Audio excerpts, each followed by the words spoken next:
So we're here in the sleepy town of Busselton in the southwest of Western Australia, home to the Busselton Jetty, the longest timber-piled structure in the southern hemisphere at 1.841 kilometers long. The jetty acts as an artificial reef and is a home to a great abundance and diversity of marine species like marine mammals like dolphins, small sharks and rays, octopus, squid, a great diversity and abundance of fish, and also the pylons are a home and a very good place to grow your soft corals and your sponges, and also the jetty acts as a great refuge for seabirds as well. And of this 1.841 kilometer long jetty, only about the last 150 meters are a protected marine sanctuary. And as soon as you enter the water, you can see a really stark contrast between the protected marine sanctuary and the bit that's not protected where people can fish in that.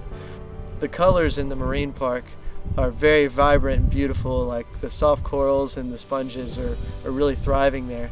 And then as soon as you cross over that barrier, everything becomes very bland and there's not a lot of fish there, right? And then when you come up topside, when you walk the length of the jetty, as you're walking to the end, it's kind of riddled with squid ink and blood from fishing. And there just seems to be a bit of a gap between like the attitudes of the community and the reality of what the underwater world actually is.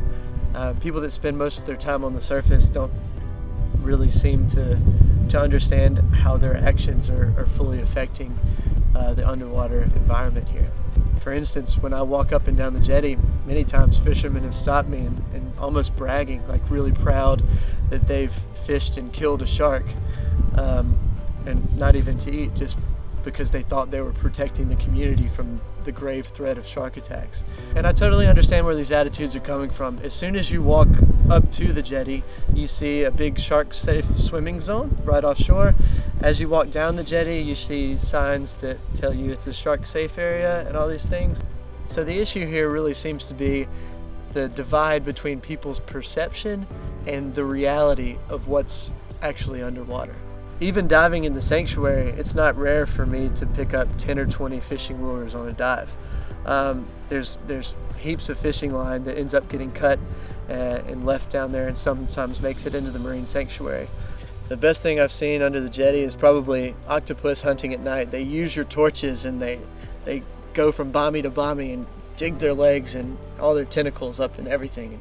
They're looking for all kinds of critters to eat, things like that. And so just how active they are at night and how expressive they are, changing colors, it's really amazing. The worst thing I've seen is definitely a shark cut in half and killed and left right at the bottom of the dive platform, right where we dive. And that's really tough to see when something is killed, not to eat or anything like that, but just strictly to kill it. In fact, I've been hooked when diving from the platform. I've been hooked by a fisherman in my wetsuit, and which obviously shouldn't happen. And the solution for me would be to just push the marine sanctuary a bit farther back. I would say most people come here not for fishing, but to see the underwater world here. There's actually an underwater observatory here, so anyone can go below the surface and see what the underwater world is like, even if they're not a diver or a snorkeler. We want to probably have a bit more equality between the fishing and the people who enjoy tourism in other ways, who enjoy the underwater world. And anything that we can do here to expand the services offered here that allow people to either go underwater and explore the underwater world themselves or go into the observatory and actually see what's down there is going to help educate people. They're going to think twice about cutting their line if they're fishing.